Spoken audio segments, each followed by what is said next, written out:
Most people have heard of the keto diet, but have you heard of the lazy keto diet? Not making any character judgments here, but we'll break down the diet. I'll give you my analysis as a doctor and a nutritionist.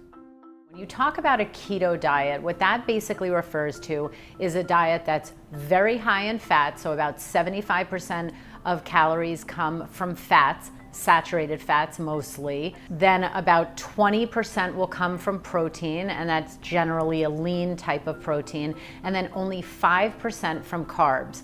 Another way of looking at it is that most classic and strict ketogenic diets basically cap the number of carb grams per day at 25 to 50 grams of carbs per day. When someone eats a diet that's high in fat and very low in carbs, eventually your body switches over from its primary source of fuel being that of carbohydrates, which are broken down to sugar. It switches to breaking down fat. And it's been extensively studied in the nutritional science and medical literature, and it is effective for rapid weight loss. As a nutritionist, as well as a doctor, I generally say for a diet to work, it needs to have 3 S's. It needs to be safe, it needs to be simple, and it needs to be sustainable. In general, this lazy keto diet is basically low carb, higher fat and protein, but doesn't involve counting calories or really focusing too much on those 3 macronutrient groups, which are proteins, fats, and carbs. You have to find what works for you, your lifestyle, your weight goals. Some people are on a particular way of eating because they want to avoid weight gain. Others are trying to lose weight. When you put the weight loss people into one category, you really do a disservice, because some people are trying to lose 5 pounds, some people are trying to lose 50 pounds, and some are trying to lose 100 pounds or more. If lazy keto sounds like it's for you, I would give it a shot. There are some groups of people that should use caution when following lazy keto or any diet. They include pregnant women, anyone with a history or current eating disorder, anyone with type 1 diabetes. You want to talk to your endocrinologist, your nutritionist, whoever helps you manage your eating style with respect to your blood sugar. Teenagers, kids really shouldn't be engaged in any kind of rigid, structured diet for the goal of weight loss unless advised by a medical professional.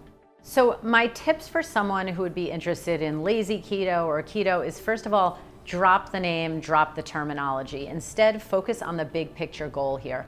What style of eating might be right for you, and what are your goals? If your answer is low carb, low sugar, generally lean protein, higher healthy fat, I don't really care what you call that. It's just really getting a list of foods or meals that fit that criteria and trying to eat that way more days than not. Do your research. That might involve reading. It may involve a one-on-one encounter, either in person or virtually, with a nutritionist or dietitian.